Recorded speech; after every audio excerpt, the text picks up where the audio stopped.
தினம்தோறும் விளக்கேற்ற நல்ல எண்ணெய் இதயம் நல்லெண்ணெய்.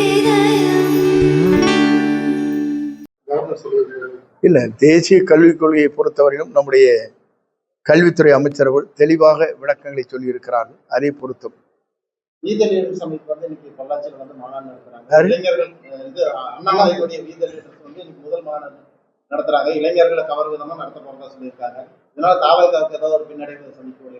தமிழக வெற்றி கழகத்தை பொறுத்தவரையிலும் இது தனி மக்கள் சக்தி வாய்ந்த இயக்கம்.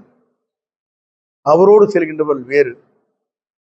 பாரதிய ஜனதா கட்சி அவர் பல ஆண்டுகள் பணியாற்றி இருக்கிறார், தலைவர் பொறுப்பை ஏற்றிருக்கிறார். இப்போது புதிதாக கட்சிகள் துவங்கி இருக்கிறார். அங்கே இருக்கின்ற வரவேற்புகள் என்ன என்பதை பொறுத்திருந்தான் பார்த்து அதற்கு பதில் சொல்ல இயலும். ஆனால் எங்களை பொறுத்தவரையிலும் எங்களுக்கு வாக்களித்தவர்கள் அத்தனை பேரும் இளைஞர்கள், பெண்கள். அதே நேரத்தில் கல்லூரியில் படிக்கின்ற அத்தனை பேரும் முதல் வாக்குகளை நம்முடைய தமிழக வெற்றி கழகத்துடைய தலைவர் தளபதி அவர்களுக்கு வழங்கினார்கள். அது மட்டுமல்ல, 2 மாத காலத்தில் விசில் சின்னத்தை வழங்கியதற்கு பிறகு மேலை நாடுகளிலே பல தமிழர்கள் வாழ்ந்து கொண்டிருப்பவர் அத்தனை பேரும் 4 லட்சம் பேர் இங்கே வருகை தந்து விசில் சின்னத்தை உலகத்திற்கே பறைசாட்டி இருக்கிற நிலை தமிழ்நாட்டில் ஒரு வரலாறு படைக்கப்பட்டிருக்கிறது.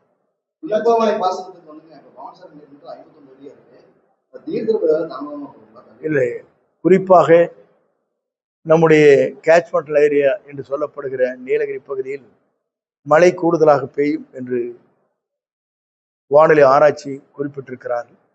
அது ஒரு வார காலத்திற்கு அதுக்கு எப்படி நிலைகள் இருக்கிறது என்பதை புரிந்து முதலமைச்சருடைய கவனத்திற்கு எடுத்து செல்லப்படும்.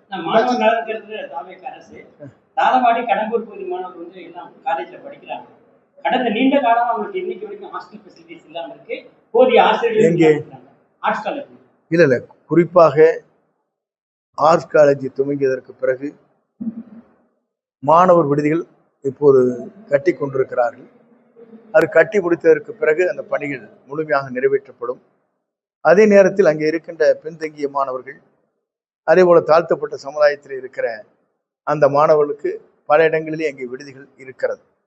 உள்ளாட்சி தேர்தலுக்கு முன்னாடி மறுபடியும் நகராட்சி மாநகராட்சியினுடைய எல்லைகள் விரிவாக்கம் செய்யப்பட உள்ளதாக மறுபடியும் இந்த ஊராட்சிகளில் இணைக்கப்படுற ஒரு தகவல். அதை பற்றி பொதுவாக நம்முடைய முதல்வருடைய கையிலே தான் மாநகராட்சி, நகராட்சி, பேரூராட்சி இருக்கிறது.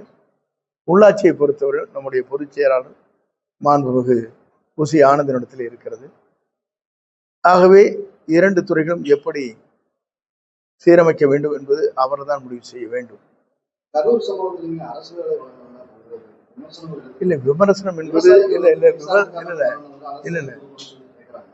பொதுவாக ஒவ்வொரு அரசும் எடுக்கப்படுகிற நடவடிக்கையில் நீங்கள் கூர்ந்து கவனிக்க வேண்டும். ஒன்று, தூத்துக்குடியில் நடைபெற்ற ஸ்டெர்லைட், அதில் நடைபெற்ற அத்தனை பேருக்கும் கருணை அடிப்படையிலே வேலை வழங்கப்பட்டிருக்கிறது. ஆனால் லட்சக்கணக்கான பேர் கருணை அடிப்படையில் இன்று இருந்து கொண்டிருக்கிற நிலையும் இருக்கிறது. ஆகவே அதை சுட்டி காட்டுவதற்கு நீங்கள் யாருமே அது முன்வரவில்லை. உங்களுடைய தொலைக்காட்சி நண்பர் இங்கே இருக்கிற உரிமையாளர்களோ மற்றவர்களோ அதை வெளிப்படுத்தவில்லை. ஆனால் நாங்கள் கொடுத்த உடனேயே அப்படி கொடுத்து விட்டாலே என்ற செய்திகள் பலவாரியாக இன்றைக்கு வந்து கொண்டிருக்கிறது. உண்மையிலே எதுவாக இருந்தாலும் வேதனைக்குரிய ஒன்று. குறிப்பாக தேர்தல் களத்திலே பணியாற்றுகிற போது இதுவரையிலும் இந்திய நாட்டில் 41 பேர் உயிரிழந்தது என்பது தமிழ்நாட்டின் வரலாற்றில் ஒன்று மட்டும்தான் நடைபெற்றிருக்கிறது. இது வேதனைக்குரிய விஷயம் மட்டுமல்ல, அங்கே நடைபெற்றிருக்கிற நிகழ்வு எப்படி நடைபெற்றிருக்கிறது என்பதை நாடே அறிந்து கொண்டிருக்கிறது. அதற்குள்ளே நான் உள்ளே நுழையவில்லை. ஏனென்று சொன்னால் சிபிஐ வழக்கு நிலுவையிலேயே இருக்கிறது. திமுகவில்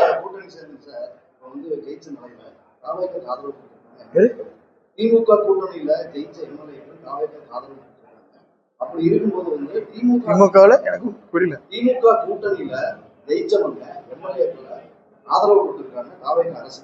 இல்ல, பொதுவாக ஒவ்வொரு கூட்டணியும் ஆதரவு தருவது ஒரு வழக்கம்.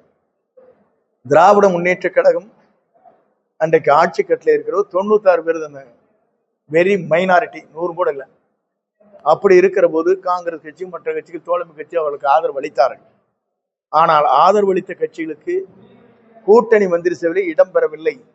ஆனால் இந்திய நாட்டின் வரலாற்றில் முதல்லே தமிழ்நாட்டில் கூட்டணி கட்சிக்கு அங்கீகாரத்தை தந்து அவர்களுக்கு அமைச்சர் வழங்கிய பெருமை நம்முடைய தமிழக வெற்றி கழகத்துடைய தலைவர் தளபதிக்கு மட்டும்தான் உண்டு. அப்படி இருக்கும் பட்சத்துல திமுக அதிமுக கூட்டணி அமைகிறது என்ன தப்புன்னு சொல்லி ஏன்னா திமுக அண்ணா திமுகவும் அவருக்கு தெரியாதா? தென் துருவம் வட துருவத்தை போல இருந்ததா இல்லையா? புரட்சி தலைவரும் புரட்சி தலைவர் அம்மாவுடைய கொள்கை என்ன? இந்த கொள்கையை மாற்றி பேசுகிற யாராக இருந்தாலும் அவர் ஆத்மா அவர்களை மன்னிக்காது.